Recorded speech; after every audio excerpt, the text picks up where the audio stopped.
Chapter 2, the Heifer, page 32.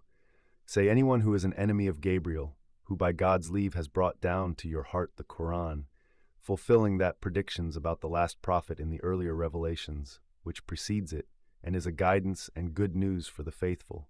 Whoever is an enemy of God, his angels, or his messengers, or of Gabriel or Michael, will surely find that God too is the enemy of those who deny the truth. Commentary by Maulana Wahiduddin Khan. Owing to their own rebelliousness, the Israelites had severe punishments meted out to them in ancient times. It was God's way to warn them of these impending punishments beforehand, and such warnings came to them through the prophets, who were acting on the words of the Archangel Gabriel. The moral was that people had to follow God's commandments. If they persisted in a sinful life, they would be exposing themselves to his wrath. But, instead of heeding these admonitions, the Israelites came to regard Gabriel as their enemy, because it had always been he who gave prior warning through the prophets about impending doom.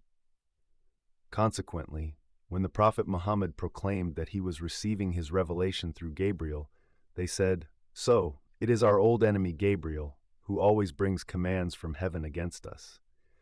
That explains why the scriptures, the birthright of the Israelites, are being conveyed to one who belongs to another tribe.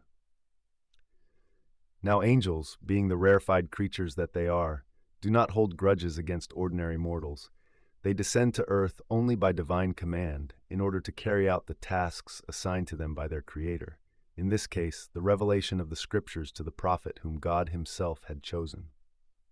Given the clear proofs that the Arab prophet had had the same revelation communicated to him as had been received by Abraham, Moses, and Jesus, and that it tallied with the previous divine scriptures, there were no grounds for the Israelites to reject the divine message.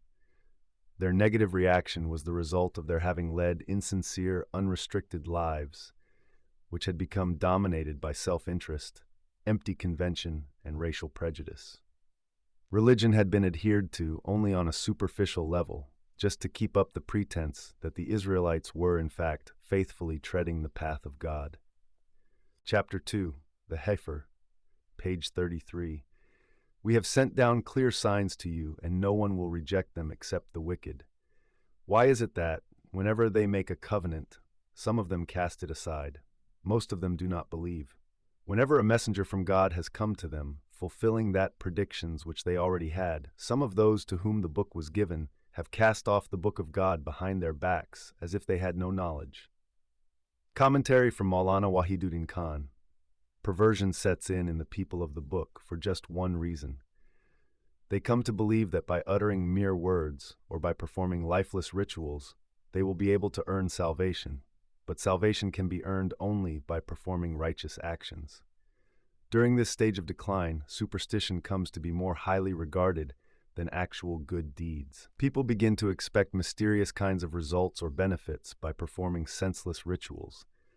This thinking, initially centering on salvation, later comes to dominate the entire national policy of the group. A realistic approach is thus replaced by a superstitious approach. Now those who merely make an outward show of following their religion are inevitably averse to responding in earnest to the proclamation of true, unadulterated religion. For such people, the call is seen as a threat to the worldly honor and status that they enjoy owing to their worldly interpretation of religion. Due to their negativism, they begin to make such representations as are outwardly correct, but which, in terms of the inner reality, are totally meaningless. There is no doubt about it that the coming of the angels and messengers was entirely a part of the divine plan. All arguments point to the fact that the Arab prophet received the same message as was sent down to Abraham, Moses, and Jesus, and that the revelation received by the Arab prophet tallied exactly with the predictions made in previous divine scriptures. This proves beyond all doubt that it was sent by God himself. People make many protestation of their faith, but all these mouthings being hollow and meaningless, they bear no relation to true faith and piety. Chapter 2, the Heifer, page 34. They pursued what the devils falsely attributed to the kingdom of Solomon. Solomon was not an unbeliever. It is the devils who are unbelievers. They taught people witchcraft, and that which was sent down to Harut and Marut, the two angels in Babylon. But these two taught no one until they had said, "We are but a trial, therefore do not disbelieve in God's guidance." So men learnt from them that by which they caused discord between man and wife, but they harmed no one thereby, except by the command of God. On the contrary, these people learned that which would harm them and do them no good, knowing full well that whoever acquired this knowledge would have no share in the hereafter. Evil indeed was the price for which they sold their souls, if only they had known it. And had they but believed and been mindful of God, His reward would have been far better for them if they had but known it. Commentary by Maulana Wahiduddin Khan.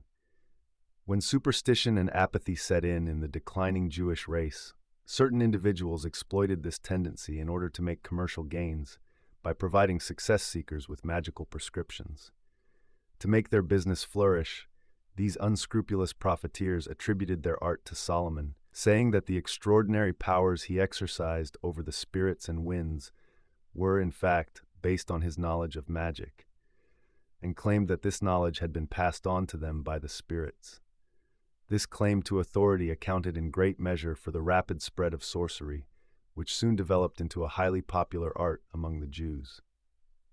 When angels came to Lot's people, who were practicing homosexuals, they came in the garb of handsome boys in order to test them. Similarly, angels were sent to the Jews in Babylon in the garb of holy men to teach them magic, at the same time making it quite clear that they were only putting the Jews to the test, this being a form of knowledge that should not be practiced. But the Jews took no heed of this warning. They practiced magic with great fervor and even used it for illicit ends.